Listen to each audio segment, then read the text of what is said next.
Sekarang kita berbicara alladzi yahrumu bil hadas. Yang yahrum haram bil hadas. Bagi hadas, bagi orang yang hadas kecil ada beberapa perkara yang diharamkan. Hadas kecil ini mengangkatnya dengan apa? Dengan wudu. Ma'aujabal wudu ya. Ma'aujabal wudu. Orang yang nggak punya wudu, yang hadas kecil, ya ada beberapa yang haram dilakukan olehnya. Ingat ya. Misalnya orang nggak punya wudu, ada beberapa hal yang haram dia lakukan. Nggak boleh, hukumnya dosa berarti itu. Ya. Sebelumnya al-hadas, apa sih yang dimaksud dengan hadas itu? Hadas, ada hadas besar, ada hadas kecil. Hadas ini amrun i'tibariyun. Amrun perkara i'tibariyun, penganggapan. Perkara penganggapan. Yagumu bil badan, yang berada di badan. Yang menempel, yang berada di badan. Yamna'u, mencegah sahhatus salati, sahnya salat. Haitsula murakhis, sekiranya tidak diperbolehkan. Haitsula murakhis ay haitsula mujawwiz, sekiranya tidak diperbolehkan. Jadi apa hadas sih? Kita sering dengar tuh ya, hadas kecil, hadas besar. Apa sih yang dimaksud dengan hadas itu? Hadas ini amrun i'tibariyun, perkara penganggapan yang berada di badan. Yang berada di badan. Yang mana hadas itu yamna, mencegah sahnya salat, sekiranya tidak diperbolehkan. Jadi yang mengetahui hal yang demikian ahlul basair, orang yang Allah anugerahkan kepadanya al-kasyaf misalnya, ya tahu dia, oh ini orang nggak punya wudu, oh ini orang junub nih, tahu dia, ya yang mana penganggapan itu, hadas itu mencegah sahnya salat. Kalau orang masih ada dalamnya hadas kecil, maka sholatnya tidak sah. Mencegah sahnya sholat. Itu hadas kecil atau hadas besar. Jadi satu perkara i'tibar, penganggapan, nggak kelihatan. Kelihatan memang? Nggak kelihatan. Amrun i'tibariyun, perkara penganggapan, yagum, yang berada, yang menempel di badan. Yang mencegah sahnya sholat. Makanya jadi dikatakan ahlul basair, yang paham, yang ngelihat tuh. Ya. Makanya ada seorang wali min auliyaillah di kota Hadramut. Kebiasaan dia mandinya di Jabiyah. Jabiyah itu tempat orang wudu di sana, ya. Jabiyah itu tempat wudu di Hadramut, kamar mandi, ya, bukan buat kencing tapi buat wudu aja. Buat wudu, buat mandi orang di situ, kayak apa namanya? Satu kamar mandi, kolam begitu, tapi di bawah dia. Ya, di bawah. Masuk di bawah wudu di situ. 2 kulak lebih di situ. Ya, 2 kulak lebih. Ini namanya Jabiyah. Ada seorang wali min auliyaillah di kota Hadramut. Biasanya dia mandi di situ, biasa mandi Jumat atau wudu segala macam. Ketika masuk salah satu Jabiyah, lihat. Nah, ini ketahuan sama dia karena kasyafnya luar biasa. Ini barusan ada orang yang mandi junub nih. Hadas junubnya keluar. Ya. Hadas junubnya kelihatan bagi dia ahlul basair, orang-orang yang paham di situ, ya. Makanya ini dikatakan hadas amrun i'tibariyun, satu perkara penganggapan saja yang nggak bisa dipandang mata, yagumu bil badan, tapi ada di badannya, ya. Yang mana kalau hadas itu ada pada diri seorang, mencegah sahnya sholatnya nggak sah. Jelas ya? Nah, itu. Kemudian wahwa isnan, hadas itu ada 2 macam. Hadasun asghar, ada hadas kecil. Apa hadas kecil? Wa huwa ma'aujabal wudu, adalah ma'aujaba, sesuatu yang mewajibkan kepada wudu. Diangkatnya, dihilangkan hadas kecil dengan wudu cukup. Dengan wudu terangkat hadas kecilnya. Yang kedua hadasun akbar, ada hadas besar. Wa huwa ma'aujabal ghusl, yaitu yang mewajibkan kepadanya mandi. Jadi mengangkat daripada hadas besar dengan harus mandi. Mandi wajib namanya itu. Hadas. Ada ulama yang membagi 3. Ada hadas asghar, ada hadas akbar besar, ada hadas mutawasid pertengahan. Ya. Kalau junub biasa keluar mani itu hadas pertengahan. Kalau hadas besar orang perempuan haid, Tapi ala kulli hal mu'tamad membagi hanya dua saja, hadas kecil, hadas besar. Alladhi yahrumu bil hadas wal janabati wal haidi arba'atun. Walladhi yahrum, dan yang haram bil hadas sebab daripada hadas kecil, wal janabah dan sebab junub, wal haid dan sebab haid, arba'atun ada 4 perkara. Cuma nanti yang junub dan haid ditambah lagi. Ya. Jadi orang yang hadas kecil, yang hadas besar, yang haid, diharamkan atasnya 4 perkara. Cuma bagi junub dan bagi perempuan haid nanti ditambah lagi. Ya. Yang pertama apa? As-salatu, salat. Nggak boleh salat. Ente nggak punya wudu, salat boleh nggak? Nggak. Fardhan wa naflan, baik salat wajib maupun salat sunnah. Nggak boleh. Kalau sengaja gimana tuh? Dosa. Ente nggak punya wudu, sengaja salatnya tidak sah dan berdosa. Kenapa berdosa? Karena memainkan syariat. Tala'ubiddin, hukumnya haram. Nggak boleh. Ya. Kecuali kalau kita lupa, beda tuh. Ente nggak punya wudu, lupa. Salat ente, udah kelar salat lagi baca zikir baru ingat, ya Allah tadi udah batal ya. Jadi imam lah gitu. Gimana tuh? Gimana? Bilangin makmum pengumuman. Dikebukin ini ntar. Jangan, yang dilakukan apa? Diem aja. Ya, diem aja. Karena ini hadas ini sesuatu yang khafi, yang orang nggak tahu ini punya hadas apa enggak. Ya, sesuatu yang samar, maka hukumnya gimana? Ya udah, sholatnya makmum sah semuanya. Sholatnya makmum, ya dia yang nggak sah sholatnya. Dia wajib mengulang, diem aja. Ya, jangan bilang, wah tadi gua mau wudu ulang dari ulang. Jangan. Iya, sholatnya makmum sah dikatakan. Kecuali, perhatiin, kecuali makmum yang tahu keadaannya dia sebelumnya. Makmum tahu dia tadi udah hadas cuma lupa. Contohnya begini, kan habis sholat maghrib biasa kan jamaah tuh ngobrol di masjid, betul? Nungguin sholat isya. Lagi ngobrol asik, kawannya yang biasanya imam buang angin, batal. Temennya tahu, wah lu batal lo ya, buang angin. Zaman sekarang kan sengaja malah dikencengin ya. Orang dulu kan malu tuh. Tahu kawannya dua orang yang ngobrol tuh, dia batal. Ngobrol asik, cerita politik misalnya. Cerita kerumunan tuh ya, yang lagi rame sekarang nih. Asik cerita politik, azan sholat, dikumandangkan, masuk isya. Ya lupa dah tuh ya, tadi batal lupa gak? Lupa misalnya dia. Yang biasa jadi imam ya datang, udah imam dia, Allahu Akbar, selesai.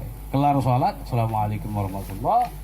Assalamualaikum warahmatullahi. Bagaimana hukum makmum kalau imamnya jelas nggak sah? Artinya apa? Wajib mengulang dia baru ingat, ya Allah gue batal. Harus diulang wajib. Yang kedua, yang wajib mengulang juga makmum yang tahu tadi keadaan dia sebelum sholat. Cuma lupa dia, lupa. Wajib mengulang juga yang dua orang teman itu. Yang lain yang tidak tahu tidak wajib, sah sholat. Jelas ya? Nah, kenapa yang dua wajib mengulang sholat? Litalbsirih, karena kelalaiannya tadi itu. Nah ini karena nih hadas ini sesuatu yang khafi, yang samar. Lain halnya kalau misalnya seorang imam yang ada di belakangnya dia nampak padanya najasah zahirah, najasah yang nampak kelihatan telak tuh. Cuma nggak perhatian aja, mau khusyuk, ya misalnya. Pas salam baru ngeliat, ya Allah ini gede banget nih, tai burung misalnya. Dia yakin terjadi sebelum ya wajib mengulang daripada sholatnya makmum yang tadi. Ya. Jadi yang pertama yang diharamkan bagi orang yang hadas adalah sholat, nggak boleh. Wa kadzalika nahu shalah, begitu juga perkara yang semisal sholat. Wa huwa arba'atun, ada 4 perkara. Seperti apa? Sujudut tilawah, sujud tilawah. Wa sujudus syukri, sujud syukur. Wa khutbatul jum'ah, yang ketiga khutbatul jum'ah. Yang keempat wa salatul janazah, salat jenazah. Yang empat ini sama, harus dalam keadaan punya wudu. Ente mau sujud tilawah punya wudu, mau sujud syukur harus punya wudu, mau khutbatul jum'ah harus punya wudu. Kemudian mau sholat jenazah. Karena semisal dengan sholat dikatakan. Ya. Kalau khutbatul Jumat wajib tuh punya wudu. Nah, kalau khutbah selain Jumat sunnah aja. Khutbah Id, Idul Fitri, Idul Adha, gerhana matahari, gerhana bulan, khutbah istisqa, ya. Ini hanya sunnah dalam keadaan punya wudu. Tapi kalau khutbatul Jumat wajib. Makanya ada khatib lagi naik khutbatul Id, habis sholat khutbah, di setengah-tengah khutbah buang angin, ya terusin aja udah. Cuma sunnah dalam keadaan punya wudu. Tapi kalau khutbah Jumat turun tuh, kalau nggak turun dosa sekampung ditanggung sama dia. Na'udzubillah. Yang kedua, yang diharamkan bagi orang yang hadas at-tawaf, yaitu at-tawaf fardhan wa naflan, baik tawaf wajib maupun tawaf sunnah. Tawaf wajib, tawaf rukun dalam ibadah haji atau umrah. Tawaf sunnah kayak tawaf qudum misalnya, atau tawaf sunnah yang lainnya setiap masuk Masjidil Haram disunahkan untuk tawaf. Li'annahu bimanzilati shalah, karena tawaf kedudukannya sama dengan salat. Jadi harus dalam keadaan punya wudu di situ. Kalau orang lagi tawaf batal wudunya, ya batal daripada tawafnya itu. Ya. Kemudian yang ketiga, wa masul mushaf, menyentuh daripada Al-Qur'an.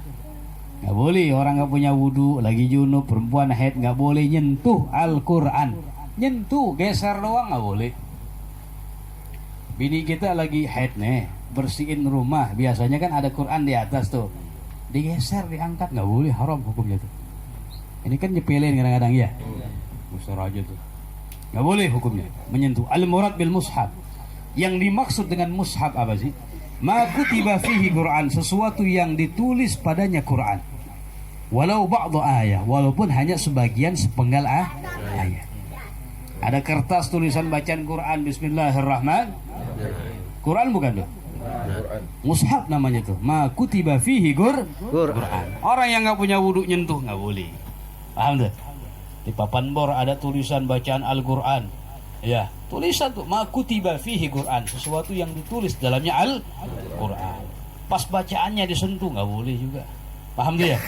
Ya, kalau papan bor yang lainnya nggak apa-apa, tapi yang pas bacaan Quran jangan disentuh. Itu mulianya, agungnya daripada Quran. Bigas didirasah, dengan bermaksud ad-dirasah ay at-tilawah, dibaca. Jadi nggak boleh. Dalam Al-Quran dikatakan la yamassuhu illa al-mutahharun, tidak menyentuhnya kecuali orang-orang yang suci. Maksud suci dari dua hadas kecil dan hadas besar. Ada orang sembarangan sekali yang sekarang tuh ya, nggak apa-apa nyentuh Quran, baca Quran, orang perempuan haid, nggak boleh, haram hukumnya. Ya. Yang ketiga, hamlul mushaf, membawa yang keempat, hamlul mushaf, membawa Al-Quran. Menyentuhnya aja nggak boleh, apalagi ngebawa. La yajuzu hamlu, tidak boleh membawa Al-Quran lil baligil muhdis, untuk orang yang balik dan yang hadas, illa kecuali idza kana ma'al mata', apabila bersamaan dengan barang. Fayajuz, maka hukumnya boleh.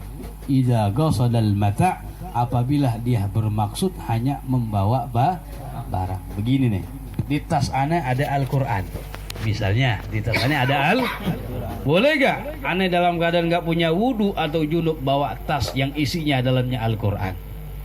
Ulama mengatakan boleh, dengan catatan tidak bermaksud membawa Al-Quran. Paham tuh? Atau kresek plastik, nggak jadi masalah tuh. Ada Quran dalamnya, ada kresek plastik dalamnya Al-Quran. Boleh gak membawa yang orang yang hadas? Boleh, dengan catatan nggak bermaksud membawa Al-Quran. Niatinya bawa plastik aja, bawa teng-tengan. Begitu. Ini di sini niat yang berperan di dalamnya. Paham tuh? Niat yang berperan di dalamnya. Tapi kalau ente bermaksud membawa Al-Quran, nggak boleh. Nggak boleh. Masailu fi masil mushaf wa hamli. Masail. Dikit aja kita baca ini.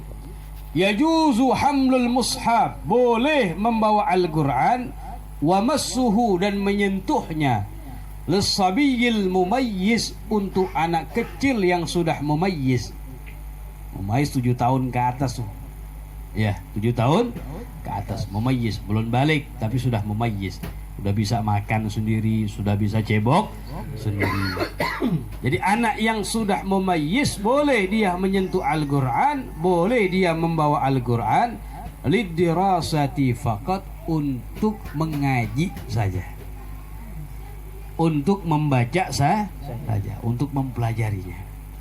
Inda Ibni Hajarin wa Ramli, sepakat tuh menurut Al-Imam Ibnu Hajar dan Al-Imam Ramli.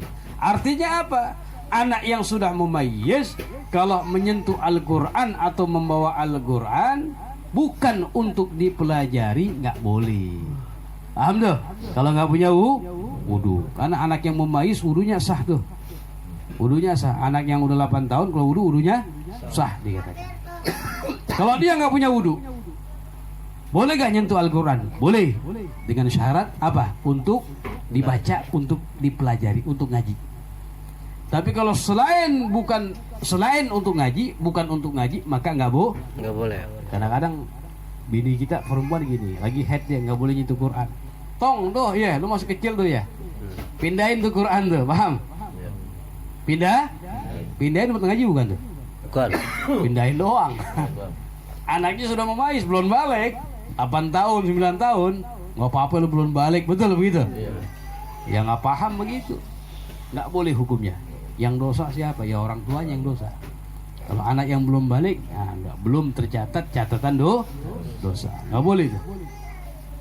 Kecuali untuk dipelajari. Loh, kenapa sih? Bedanya apa di situ? Ulama bilang, karena ada kalanya ada seorang anak yang udah semangat ngaji, baca Quran, dia nggak punya wudu, ditahan sama orang tuanya, wudu dulu loh, kesel deh betul. Terus semangat, wah dia nggak mau, akhirnya juga nggak mau, ngambek, nggak jadi ngaji. Ya, itu ilahnya diantara demikian dikatakan.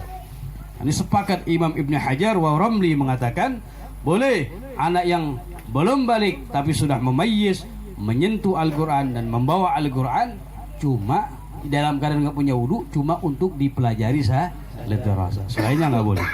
Tapi ala kulli hal wa yajuzu inda ba makhrama walau li ghairi dirasa.